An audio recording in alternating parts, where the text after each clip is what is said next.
All right, guys, welcome back. Welcome back to another episode of Mind Renovation Nation. I am your host, Nathan Bush, and it's good to see you guys. I'm glad to be back. I'm glad that you're here. I have got a great show in store for you today. We are going to be talking about why it's important to have some experience when it's time to invest in real estate. Real estate investing can be extremely difficult if you have no experience. And so here's what the show's about today: no experience. Do you have no experience? Do you want to get some experience in real estate? How do you go about getting that experience without getting drastically affected or impacted in a very negative way? That's what today's show is going to be all about. And so no matter whether you're watching this on replay or whether you are watching this show live right now, hi guys, for those who are watching on live, how you doing? Yeah, I just want to say I really appreciate you being here, and I have got some incredible information to share with you today. So before I go too far, I just want to kind of give a little bit of background about my experience. Like who's teaching this? Who's training this? How do you know that the information that I am sharing with you has been time tested and true? Where did my experience come from? And so I felt reasonably appropriate today to share with you guys on the show where my experience came from and why I feel uniquely qualified to have this discussion with you about experience in general when it comes to real estate investing. Number one, I've been in property management for over 15 plus years. So, in 15 years of property management, I have seen and experienced some things that you just don't have whenever you first start off in real estate investing. And so, I want to share some of those war stories with you today to help you out and help you have a greater impact in your real estate investing, maybe add a little value to you. In addition to that, I was responsible at one point in my career for 14 institutional investors. That's like hedge funds. And when you say institutional investors, you're talking about large dollar volume groups of people. So I've been responsible for 14 institutional investors and 114 private investors when I was the VP of strategic accounts at one of the organizations that I work for. And so there's a little bit of experience there, not just that I have 15 years of property management experience, but I also have 15 years of property management experience. And some of those years are working at really high levels with large institutional funds and multiple properties in portfolios of people trying to grow and scale their investments. And so this has put me in contact, or it's been responsible for thousands and thousands of property throughout my entire career. And so I have seen some things. I just wanted to make sure that I shared with you some of this experience that I've had in my background. In one of the organizations that I work for as well, when I got recruited away from the VP of strategic accounts, I was responsible for the entire Midwest operations of this organization. And we acquired, renovated, and managed over or around or about 5,000 property. I can't remember the exact number today right now, but we managed about 5,000 properties. And so in that experience, you could imagine that maybe I've seen some things. And so I want to make sure that you get the opportunity to share in some of that experience along the way. And that's why I'm putting together my book, The 35 Red Flags that I would share with my family before they invest in real estate. I'm putting that together for you. That'll come out here sometime soon. And those 35 red flags are extremely important. Like, these are things that I've learned along my real estate career that's like, hey, don't invest in real estate. But if you're going to invest in real estate, maybe these 35 things can help you out. And so I just wanted to make sure that that I bring this expertise, this level of understanding to the real estate investor community for you guys, because we do care. And so in today's presentation, in today's program, I'm hoping that we can highlight some value of experience and professional expertise for helping you make informed decisions, reducing some risk, and increasing the profitability of your real estate investment. All right. The second thing, hi, Sam. I see you out there. Appreciate you watching the show. I just want to make sure that you knew I saw that you were here. So if you have any questions, feel free to throw them in the chat at any time. Uh, present I'm going to present today some leadership principles backed by real world examples and case studies that can guide you through setting higher standards for yourself. and in your operations. And then I also like to make sure that I can provide you some actionable insights, some practical steps for critical processes like property turnover, emphasizing for you and helping you understand about cutting corners or neglecting due diligence, and how can this specifically result in some pretty dire consequences. And then, of course, lastly, I'd like to make sure that today, by the end of this training, you should be able to understand a more nuanced approach to navigating some of the complexities in real estate investing, from the initial stages of property turnover through the ongoing management and scaling of your portfolio. So if we can do that and you can learn a little bit today and I can share a little bit of experience with you, I'm hoping that we can accomplish all these things by the end of today's presentation. And so I just thinking back over my career, guys, there are so many things in my career that have come up that I've talked about already on the show, from the fake wall in the basement that we talked about, to inaccurate rental comps that we've talked about. We talked about collections a lot, but today's show, I'm going to focus on what I feel to be one of the most critical components in property management. And I hope I do this good service for you today, because this critical step in property management, the turnover phase, is where the game changes. If you get great and you understand the stuff that I'm sharing with you today, you might be able to navigate some of the waters in property management. And so here we go. So why experience matters. There's two types of experience that I want to make sure that you understand. There's your experience, and then there's other people's experience. Which one would you rather learn from?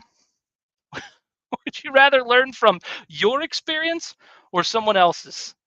I don't know. If you're me, I raise my hand and I say I want to learn from other. I'd rather learn off other people's mistakes than my own. So I'm going to share some of those with you today. All right, there's this famous quote from Andy Bernard, and I just couldn't get this out of my head as I was building this presentation. This quote basically says, "I wish there was a way to know you were in the good old days before actually you left them, before you've actually left them. I wish there was a way to know you were in the good old days before you've actually left them." Isn't that so true? Isn't that so true? The good old days. I wish I knew that I was leaving those good old days, right? Oh, no, all those bad things happened in the past, and that was the experience that I was learning from. Okay, so maybe you're like Andy Bernard. Maybe you appreciate the learning process and the learning experience. That's cool too, because by the end of this presentation, you're going to have some information that you can head into some of these learning processes with a little more caution. And to that, I want to say this, because this is so critical in your real estate investing career. This is, if I had to pare this entire presentation today, guys, down, in this entire training down to one thing, one critical element that would separate your real estate investing career from anything else, it's this quote: "The quality of a real estate investor is reflected in the standards they set for themselves." In the standards they set for themselves. This principle underlines the idea that real estate investing is not just about guiding others, but it's also about setting high standards. All right. So you're going to set high standards for yourself. And in the context of property management, especially when it comes to complex processes like property turnover, the standards you set for yourself and your team play a critical role in your ROI. Whether it's the diligence, whether it's vetting contractors, the thoroughness of your inspections, the timeliness that you adhere to, or the standards that serve as benchmarks for what you can expect, these play a critical role in building a profitable organization. And so every single thing you do in your business has to come with standards. I'm going to share some of those standards with you today. And if you can rise to the level of these standards, if you can hold yourself accountable to these standards, maybe, just maybe, you can utilize some of the experience of my past and combine it with the experience that you're gaining right now, and go into this with a little bit less risk and a little bit more strength. Give yourself a little bit more courage, because remember, your quality, your individual quality, guys, your individual quality is reflected in the standards you set for yourself. So, what are some of those standards? Let's talk about them. Before we do that, though, I have to ask you this question. What is your experience with managing contractors and renovations?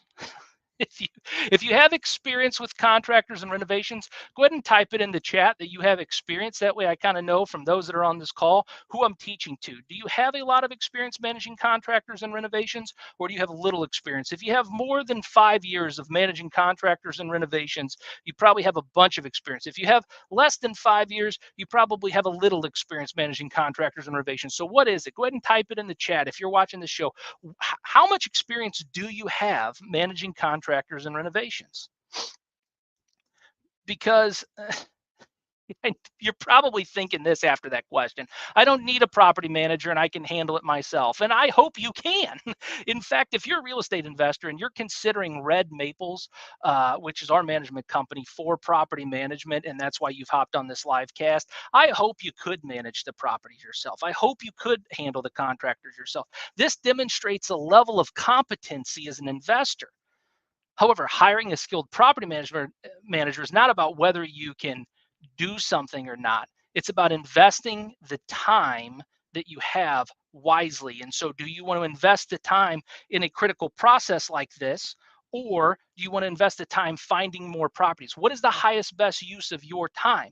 And so, you want to be a good investor and steward, not just with resources and funds, but also with your time. And so, learning to invest where you put your time is extremely critical. Maybe leave the property management stuff to the thorough property managers. Or maybe you're here to learn, and so you're trying to say, why should I trust you to vet contractors for me?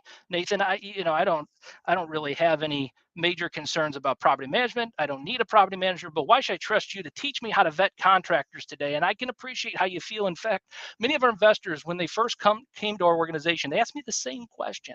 And when I asked these investors about their vetting process for their vendors, they can't tell me what their vetting process is, or they have a basic understanding.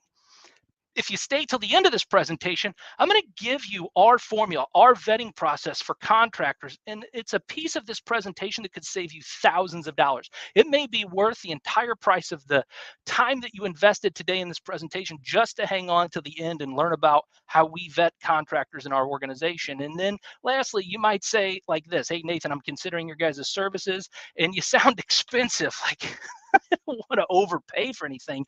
And I will tell you this, I learned a long time ago, there was a project management class that I took. And there's three basic things when it comes down to project management that you need to consider: time, quality, time, quality, and cost or scope. Time, quality, and scope. All right. So here's the continuum. There's a curve that looks like this on a spectrum. And on that curve, if you're too far off on one side, meaning one of the components of the time, quality, or scope are not accurate, you're going to overpay for the work that you're doing, or you're going to underpay and the project's still going to end up costing you more money. If you want that equilibrium, if you want a balanced project where you're getting ROI and you're not underpaying that ends up costing you more money in the long term, you need to find the exact balance between the time it takes to do something, the scope that needs to be done, and the quality that for which you're wanting those things done. And you want those things all to be maximized in your process. And so I'm going to show you how to do that, how to make sure that you're on timelines with your turnover project. I'm going to show you today how to get the quality of your turnover project up. And I'm going to show you by the end of it how to mitigate some of the scope of your project. And so this is how we do it. Okay.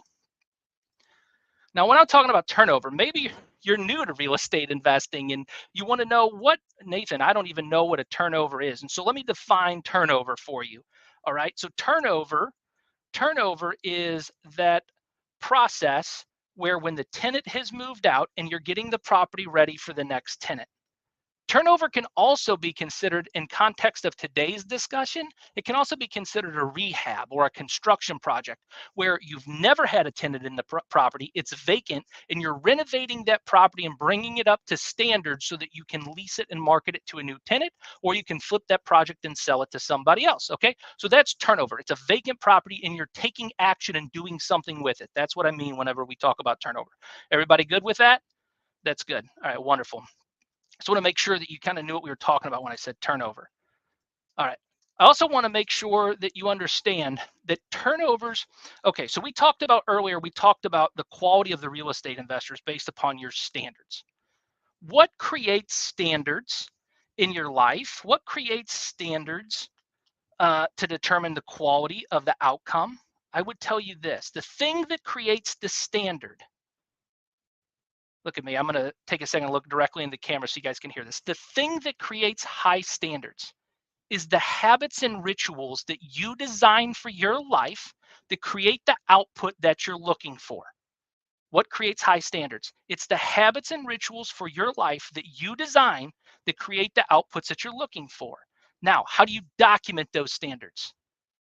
That's what I'm specifically talking about. We document them with a checklist. In our organization, we have a system for turnovers.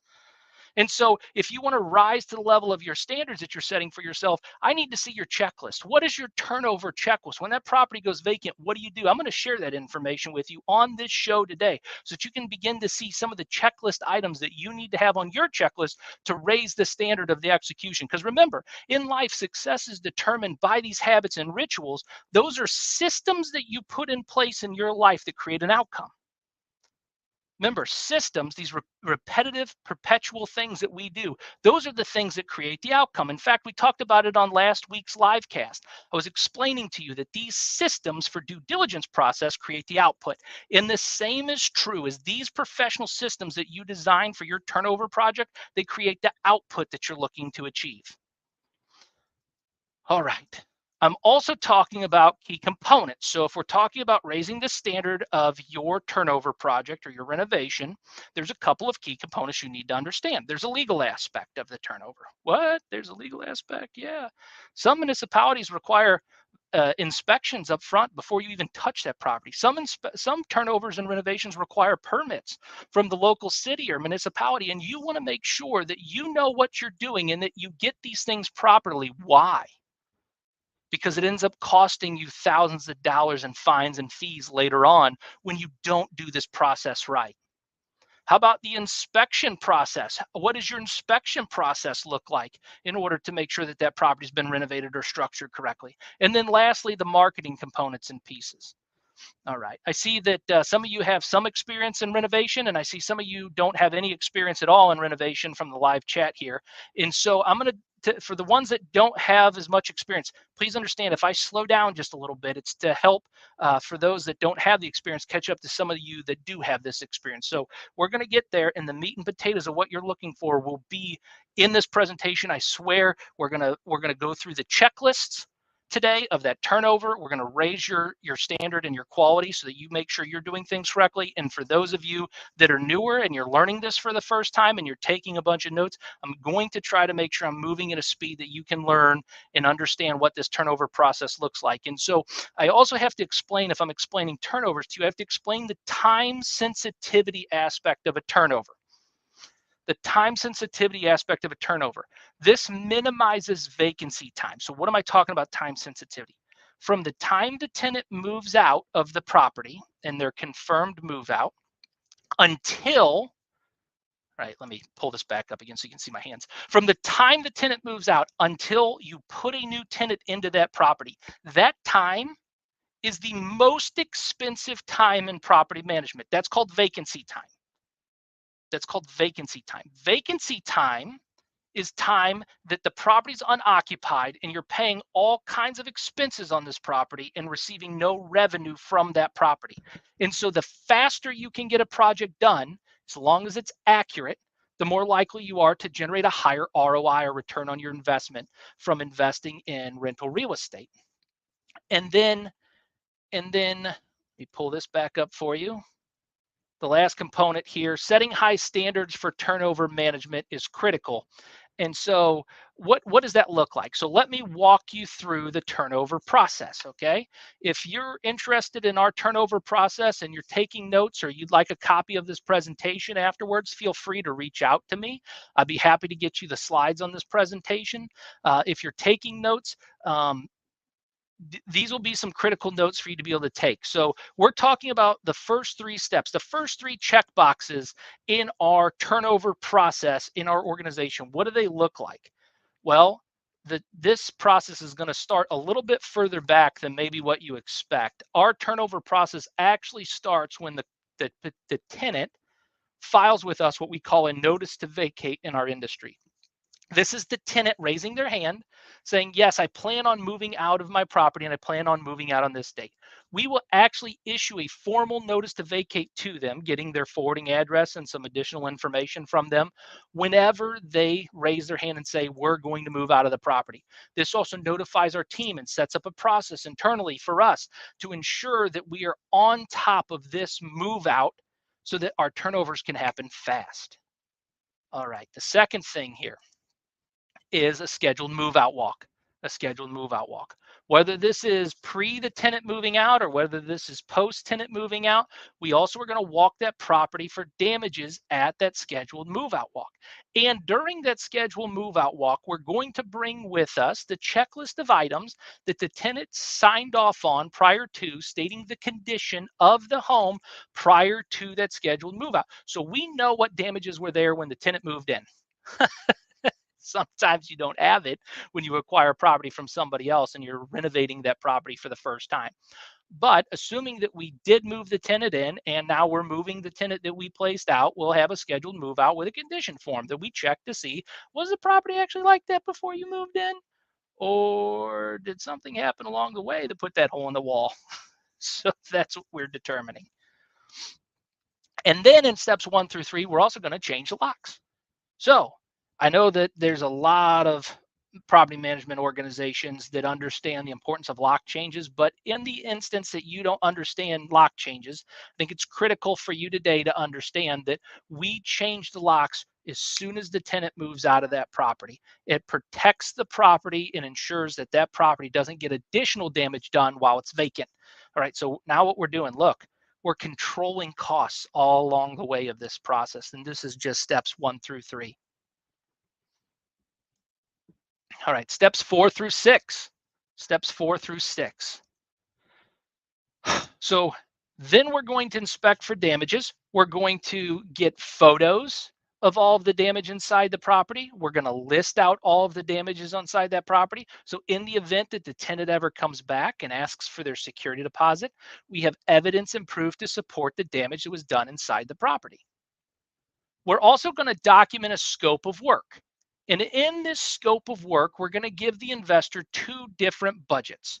One budget's called a habitability budget, and one part of the budget we're going to write is called the marketability options.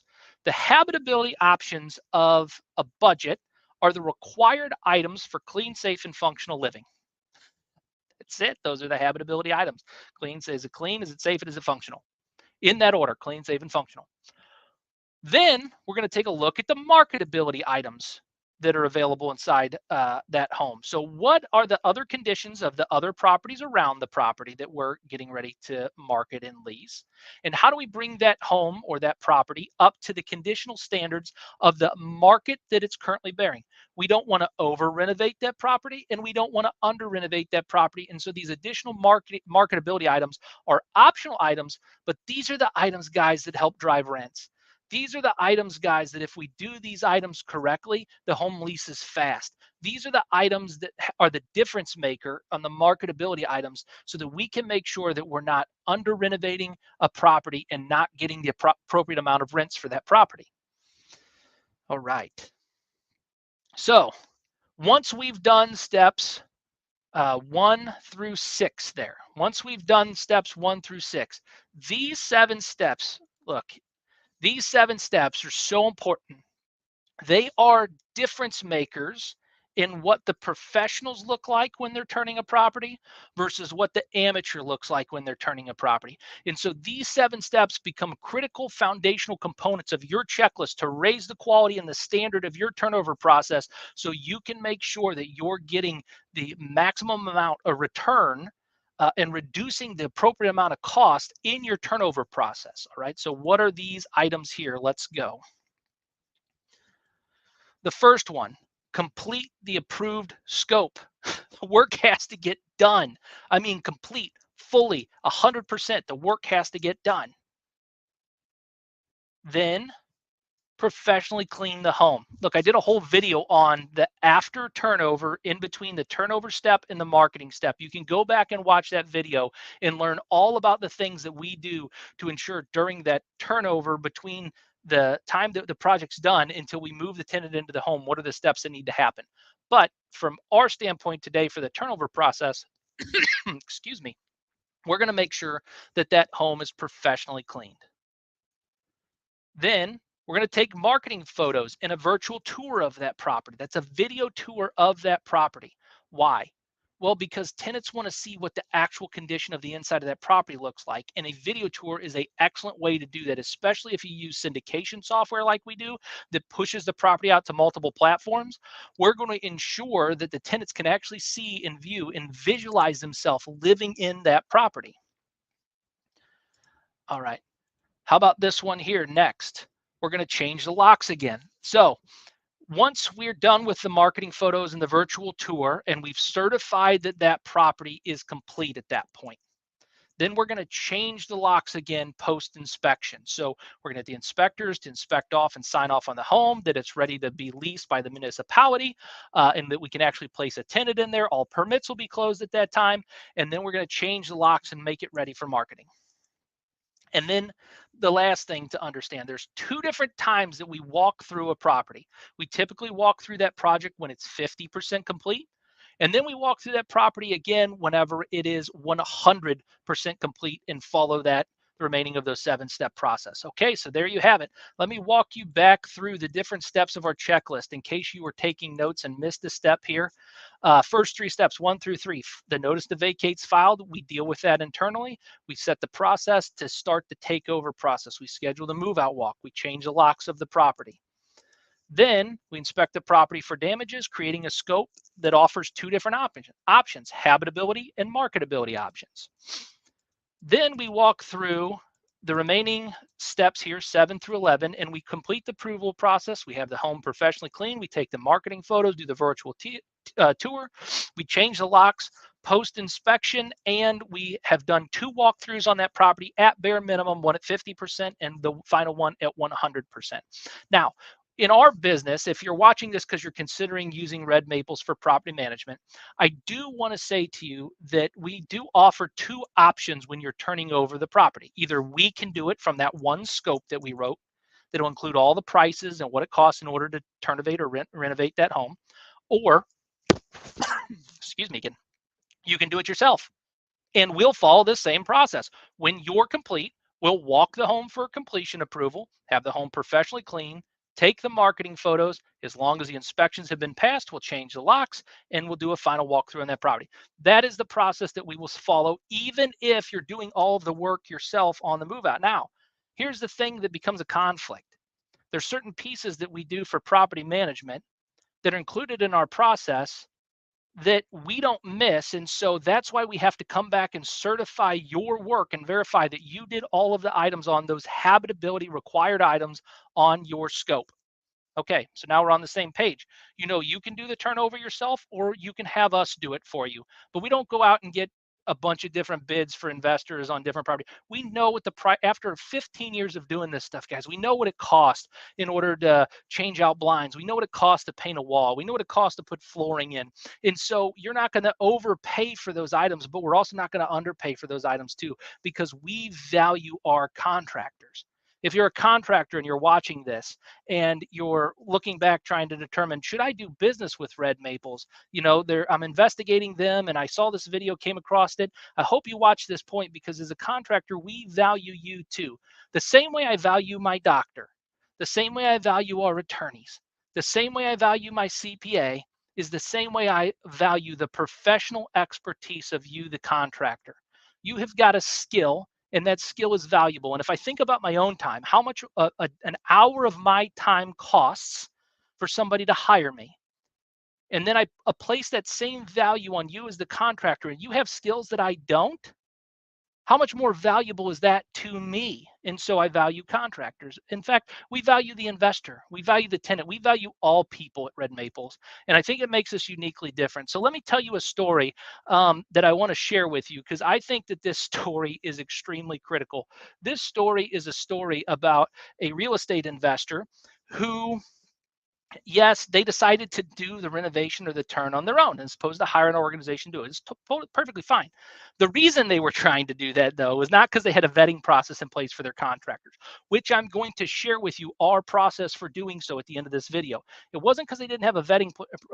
It wasn't because they didn't have a vetting place for their contractors. This is because this cautionary tale, why they why they didn't go with us was because they were trying to get the property for cheaper, or they were trying to get it done for cheaper. So it's you and you're watching this on replay or you're on live right now, understand you're going to know the story when I tell it. You're going to recognize it and you're going to know that you did it for cheaper. I am not accusing you of not doing great work. Please understand that. Please know if you're watching this on replay, I'm using this as an example so we can all learn from experience. But I had one investor who decided to use their own contractor versus having us renovate their property for them, going through the process properly. And so they went ahead and had scheduled a contractor. Our contractor went there to change the locks and they met with their contractor. And their contractor says to our contractor, they were so thankful that they just got this job because they didn't think anybody was going to give them work because they just got out of jail. That is a real story. They just got out of jail. Now you think, okay, well, that's not a big deal. Okay, so now the contractor also decides he's going to move into the place and start sleeping in the unfinished apartment. They were sleeping there. In addition to that, not only were sleeping there, just got out of jail.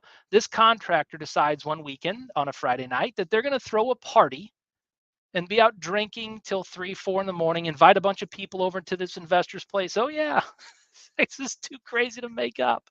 And so the tenant that was living next door in the duplex is calling us, the management company, complaining about the loud noise of the person who we moved in next door. We never moved in. It was the contractor.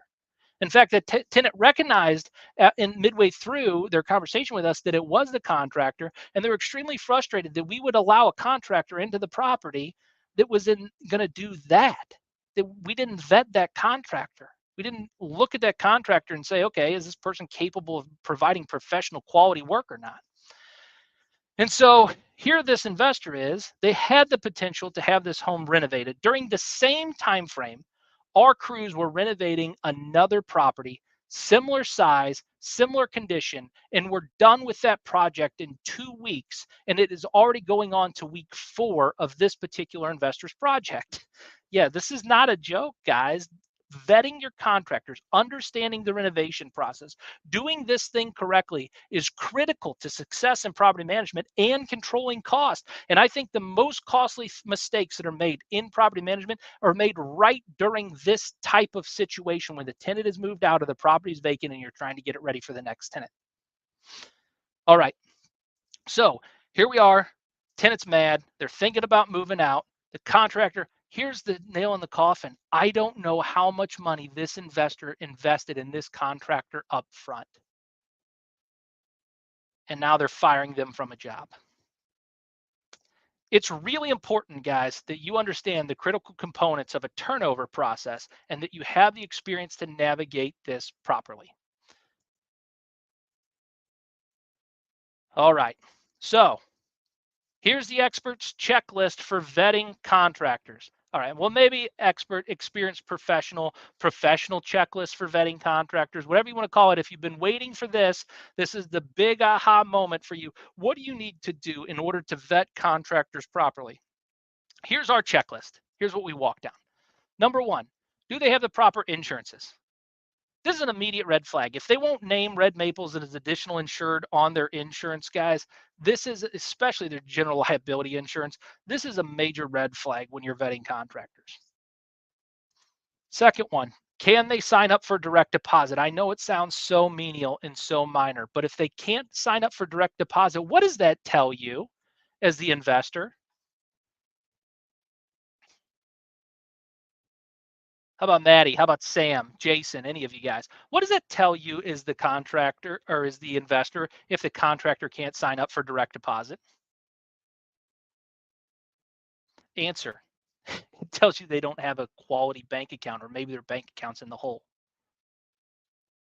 References. References. Do they have credible references? Yeah, Sam says red flag. That's correct.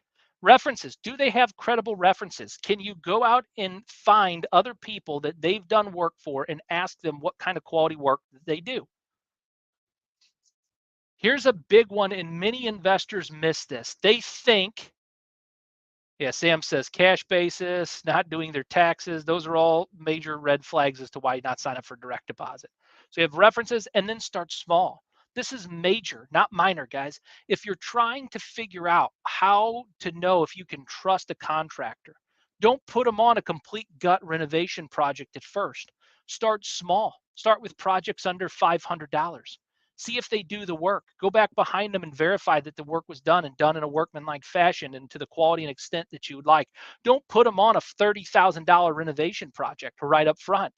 You've got to be able to establish levels of trust and credibility with contractors as you're building and managing and navigating that relationship.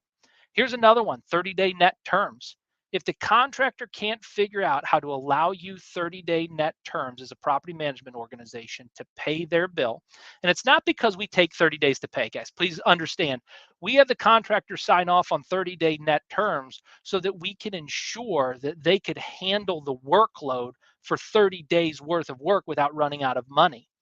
This ensures for us that we not only get quality of work and make sure that we get accurate work, and it makes sure that the contractor can handle the work volume that we would be turning over to that contractor. See, there's a strategy in our checklist, and if you can find and follow the strategy, you might be able to have a system that produces a successful result for you, just like it has produced for us. And here's another one, proper licensing. I don't know how many times, oh, yeah, I'm a licensed plumber, and then a permit needs to be pulled on a job, and we don't have a permit pulled from a licensed plumber. That's a problem. That's a major issue. So you get their licensings up front. Lien waivers. They got to agree to provide lien waivers when the job's done, and before and after photos. Now, we don't always get before and after photos. There are some trades like HVAC that we don't necessarily always get before and after photos, but we still would, if the job's over a certain dollar amount, we'll still go by and verify that job. The difference is that we are going to request before and after photos, at least at bare minimum in the beginning on the first small project. We're also going to require before and after photos on things like work orders or things that we're not actually going to get eyes on, or operational things inside the home, like if they're replacing a stack and the tenant goes in to flush the toilet, we can tell if the stack's been replaced or not. It's either there or it's not. So these are some things that you need to just make sure that you get before and after photos as a standard practice. We have incorporated before and after photos for many of our vendors, especially the vendors that are newer vendors. We ensure that those vendors have before and after photos. In a lot of the long-term vendors that we've had on the mechanical, electrical, and plumbing, we're starting to get them to document with photos as well. So before and after photos are a really great idea. And so the difference, guys, between regret and high returns is often the standards you set. I don't know how to say this any more clearly to you today. Be cautious. Be cautious in investing in rental real estate. Don't rush into a rental real estate project and think that, oh, I'm going to be a successful flipper like I saw on HGTV. Like, it doesn't work like that. I caution you with the red flags. Remember, I've got the small multifamily mastery book that I have coming out, the 35 red flags that I would tell my family before they invest in real estate. And it starts off, I'll give you the big wow factor to open in the front of the book. It's going to say, don't invest in real estate. But if you must, please understand these 35 red flags. And this is just one of those red flags in the book, but it's a critical one, guys. It's red flag number 25, no experience. And you want to make sure that if you're going to be great at this industry, you get good at this turnover process. You get good at this renovation process. You're the one that can walk through the high standards. You're the one that can set the checklist, and you know beyond a shadow of a doubt that you can have success in real estate. So who do you know that needs to hear this information? we've been on this live cast for a little longer than I normally go, but this is such a critical component to real estate investing, and I wanted to make sure that you were equipped with the resources and tools that you needed in order to be successful, at least in this vacancy part, the most, what I believe to be one of the most costly aspects that is not controlled well in real estate investing. So who do you know that needs to hear this information? Who do you need to share this information with so that they can get it into their hands? Who do you need to who needs to hear this, that I need to come speak at their organization or group and share this presentation with them? If you know anybody that I need to share this information with, either please get them in contact with me or share the information directly on the link online. If you're watching this online, there is a link, a StreamYard link, that you can share out with people to watch and catch the replay of this. It's also can be caught on YouTube on the replay. And when you go to YouTube, if you're going to send the YouTube link to them, ask them to also subscribe to the channel. I think I've, got maybe 20 or 30 actual subscribers on YouTube as of this point in this date. And so if I could get to 100 subscribers on YouTube, that would be kind of a goal of mine and a dream of mine that I've been working towards. And for those of you that are watching on Facebook, again, share this post, like the post, comment on the post. Sam, I appreciate you. Jason, Maddie, I see all of you guys online. Thanks for taking the time to meet with me today on another episode of Mind Renovation Nation. Hope you guys have a good week and a good weekend. Thanks. Bye.